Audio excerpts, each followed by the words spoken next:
शेतकऱ्यांचा कैवारी म्हणून, निराधारांचा आधार म्हणून, लाडक्या बहिणींचा दादा म्हणून हा दादा काम करत होता. लाख मेले तरी चालेल, पण लाखाचा पोशिंदा जगला पाहिजे. ह्या वाक्याचं हे वाक्य आम्ही भाषणात बोलत होतो रे, पण आज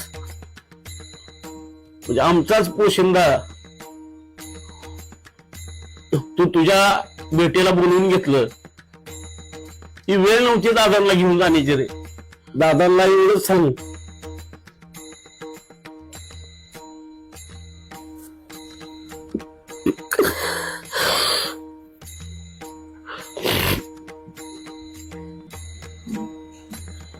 की ज्या दादांना म्हणजे आम्ही देवाऱ्यात स्थान दिलं, तो देवारा आज हे दादांसाठीच आहे. या राजकारणात भले काही घडेल, राजकारण म्हणले की दादा जाताना सांगून गेले, राजकारण खूप वंगाळ आहे.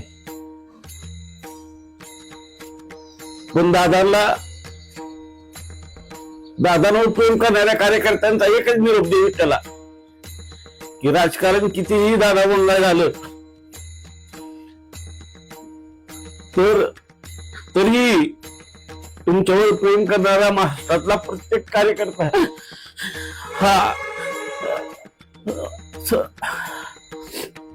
सुनीतराव यांच्या पाठीमाग, बारदादांच्या पाठीमाग आणि जयदादांच्या पाठीमाग दादांवर प्रेम करणारा प्रत्येक कार्यकर्ता हा कायम खंबीरपणे उभा असेल.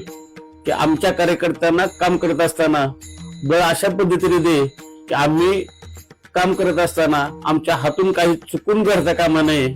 कारण अजितदादांचा कार्यकर्ता काम करत असताना कार्यकर्ता चुकला तर नेता बदनाम होतो, ही दादांची शिकवण होती. त्यामुळं आमच्याही हातून काही चुकीचं घडू देऊ नये एवढीच विठ्ठला विनंती करतो.